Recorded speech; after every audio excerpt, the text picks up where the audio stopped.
I'm going to spend a few minutes telling you about Economics GCSE. Economics GCSE is of course a wonderful subject. It gives you a great insight into the world around you. The course itself is split into two parts. First of all, you've got microeconomics. Microeconomics looks at the production of goods and services given the resources that we have. So what goods and services should we make, if you like? It compares the goods and services that we make now to what we have made in the past. Are there any goods and services that we've stopped making, and why did we stop making those goods and services? Perhaps most importantly though, it tries to predict what goods and services we'll be making in the future and what could affect that. So for example, how will a cold winter affect the market for woolly hats? Or how would a rainy summer affect the market for umbrellas? Or how would an increase in the price of petrol affect the market for cars? All important questions to us as economists. A very important part of microeconomics is looking at markets where we believe that they fail. Markets such as those in alcohol or those in tobacco. Now, these products have obviously got damaging effects on their consumers, and we have to ask ourselves, how do we curb that? How do we curb the consumption of these products? What shall we do? Shall we tax cigarettes and alcohol? Or shall we regulate them and just say, listen, you're not allowed to have them anymore? Or should we try and subsidise healthy alternatives? The petrol market's similar. You know, if petrol is causing climate change, then how do we curb people's consumption of petrol? How do we try and get them out their cars, if you like? Okay, so that's microeconomics. Now, macroeconomics is the second part of the course. Macroeconomics, if you like, is the big headline grabbers. Okay. Things like unemployment.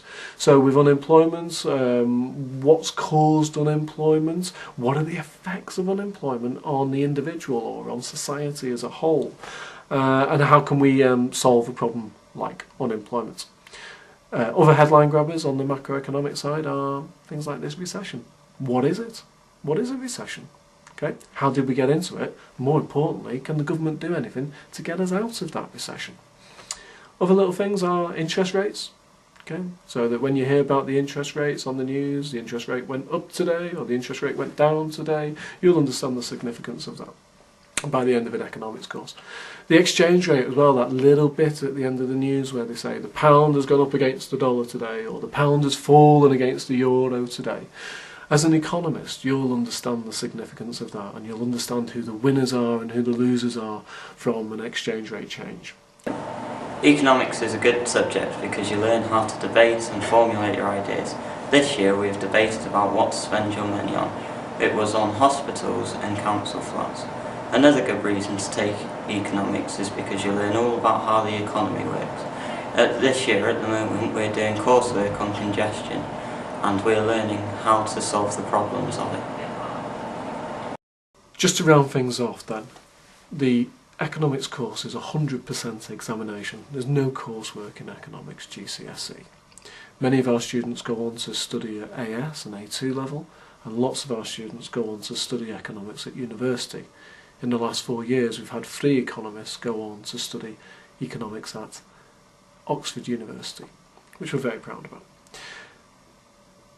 Employers and jobs. Economics develops important skills. It develops, in particular I think, it develops the skills of problem solving and it develops the skills of decision making. And these skills are highly valued by employers. If you want any more information about economics, just come along and see me. Thanks for listening.